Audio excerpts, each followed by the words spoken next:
Hello everyone, this is Sagar Kumar Prajapati and welcome to SK Chemistry Classes. Guys, आज की अपनी इस video में हम क्लास 11th के केमिस्ट्री के पहले चैप्टर रसायन विज्ञान की कुल मूलभूत अवधारणाएं एवं सिद्धांत के बारे में डिस्कस करेंगे। तो इसको डिस्कस करने से पहले मैं आपको रसायन विज्ञान से संबंधित कुछ बात बताना चाहता हूँ। 9th और 10th क्लास तक हम केमिस्ट्री को विज्ञान के ही एक पोर्शन की फॉर्म में पढ़ते हैं, लेकिन 12th स्टैंडर्ड में केमिस्ट्री आपका एक पर्टिकुलर सब्जेक्ट बन जाता है जिसका टोटल आपका 100 मार्क्स का रहता है, जिसमें 70 नंबर का थियोटिकल और 30 मार्क्स का प्रैक्टिकल रहता है। तो गाइस स्टार्ट करते हैं अपनी वीडियो। तो इस चैप्टर का जो सबसे पहला टॉपिक आता है वो आता है अंतरा अणुक बल, इंटरमॉलिक्यूलर अट्रैक्शन फोर्स। जैसा कि आप स्क्रीन पर देख सकते हो, प्रत्येक पदार्थ अत्यंत सूक्ष्म कणों से बना होता है जिन्हें अणु कहते हैं। पदार्थ के इन अणुओं के मध्य कार्य करने वाले बल को अंतरा अणुक बल कहा जाता है। पदार्थ यानी कि मैटर, जिसके बारे में आप पहली क्लासेस में बहुत अच्छे से पढ़ चुके हो, वो कुछ आभासी कण जिन्हें हम परमाणु, अणु या आयन कहते हैं, इनकी सहायता से मिलकर बना होता है और इन्हीं कॉन्स्टिट्यूएंट पार्टिकल्स के बीच में वर्क करने वाले अट्रैक्शन, इंटरमॉलिक्यूलर अट्रैक्शन फोर्स को ही हम अंतरा अणुक बल कहते हैं। तो स्टार्ट करते हैं अपना पहला टॉपिक चैप्टर का, जिसमें आपका पहला टॉपिक आता है मैटर, दैट मीन्स द्रव्य। तो द्रव्य क्या होता है और अंतर अणुक बल के आधार पर इसका क्लासिफिकेशन या इसका नरेशन किस प्रकार से है। तो सबसे पहले आप देख सकते हो, द्रव्य वह प्रत्येक पदार्थ जिसका द्रव्यमान होता है और जो स्थान घेरता है द्रव्य कहलाता है। दैट मीन्स हमारे आसपास जितनी भी चीज़ें हैं या जो भी वस्तुएं हैं वे सभी द्रव्य हैं। इसके बाद हम बात करेंगे द्रव्य की अवस्थाओं की। तो मुख्य रूप से द्रव्य को 3 अवस्थाओं में वर्गीकृत किया गया है, जिनका वर्णन आप देख सकते हैं। तो सबसे पहला आता है हमारा सॉलिड स्टेट, दैट मीन्स ठोस।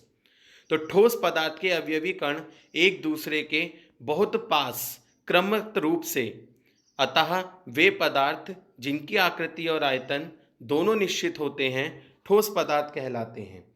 क्रमबद्ध रूप से का मतलब होता है क्रम से वितरित रहते हैं, यानी ठोस पदार्थों के अवयवी कण जो होते हैं वो एक दूसरे के बहुत समीप होते हैं और इसी के कारण इनकी आकृति और आयतन दोनों निश्चित होता है।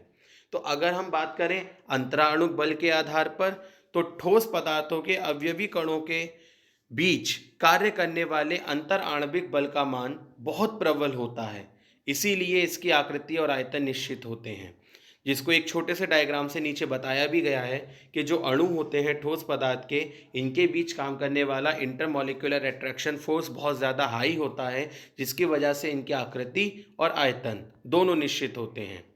इसी टॉपिक में अगले में क्लासिफिकेशन हमारा आता है द्रव।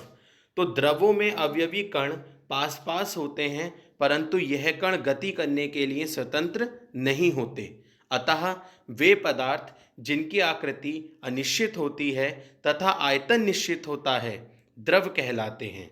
और एक बात आप जो बहुत अच्छे से जानते हैं कि द्रव उस पदार्थ या उस पात्र की आकृति को ग्रहण कर लेता है जिस पात्र में उसे भरा जाता है, एवं द्रव के अवयवी कणों के मध्य कार्य करने वाले अंतर आणविक बल का मान ठोस की अपेक्षा कम होता है, इसलिए इनका आयतन निश्चित किंतु आकृति अनिश्चित होती है। जैसे कि आप देख सकते हैं कि एक फ्लास्क में, गोल बे फ्लास्क में द्रव के कणों को हमने भरकर दिखाया है द्रव अवस्था के बारे में। और इसके बाद थर्ड स्टेज आती है गैस की। तो गैस अवस्था में अवयवी कण एक दूसरे से काफ़ी दूर होते हैं, इसीलिए वे पदार्थ जिनकी आकृति और आयतन दोनों अनिश्चित होते हैं गैस कहलाते हैं। जैसा कि आप देख सकते हैं गाइस, गैस अवस्था में अवयवी कण एक दूसरे से बहुत दूर होते हैं, दैट मीन्स वो एक दूसरे के पास नहीं आ पाते, इंटरमॉलिक्यूलर अट्रैक्शन फोर्स वीक रह जाता है और इस वजह से इनकी ना तो आकृति और ना ही आयतन, दोनों में से कोई भी चीज़ निश्चित नहीं होती है। और गैस पदार्थ उस पात्र का आयतन ग्रहण कर लेते हैं जिनमें उन्हें भरा जाता है। Here is the point to be noted कि द्रव उस पात्र की आकृति को ग्रहण कर लेते हैं जिसमें उन्हें भरा जाता है, जबकि गैस उस पात्र के आयतन को ग्रहण कर लेते हैं, वॉल्यूम को ऑक्यूपाई कर लेते हैं जिसमें उन्हें भरा जाता है। गैस अवस्था के अवयवी कणों के मध्य कार्य करने वाले अंतर आणविक बल का मान नगण्य होता है, इसलिए इनकी आकृति और आयतन दोनों अनिश्चित होते हैं। तो जैसा कि आप देख सकते हो कि इसके इंटरमॉलिक्यूलर अट्रैक्शन फोर्स जो होता है गैस के पार्टिकल्स के बीच में, वो नगण्य होता है, ना के बराबर होता है। इसीलिए ना तो इनकी आकृति और ना ही इनका आयतन, दोनों ही चीज़ें अनिश्चित होती हैं। तो गाइस, आज की इस वीडियो में हमने बात की इंटरमॉलिक्यूलर अट्रैक्शन फोर्स की और उसके आधार पर द्रव्य के वर्गीकरण की। तो अपनी अगली वीडियो में हम इसके आगे की बात डिस्कस करेंगे। अभी तक अगर आपने हमारे चैनल को सब्सक्राइब नहीं किया है तो please like, share and subscribe it, और फर्दर नई वीडियोस से जुड़े रहें हमारे साथ। Stay connected, stay get knowledge. Thank you, have a nice day.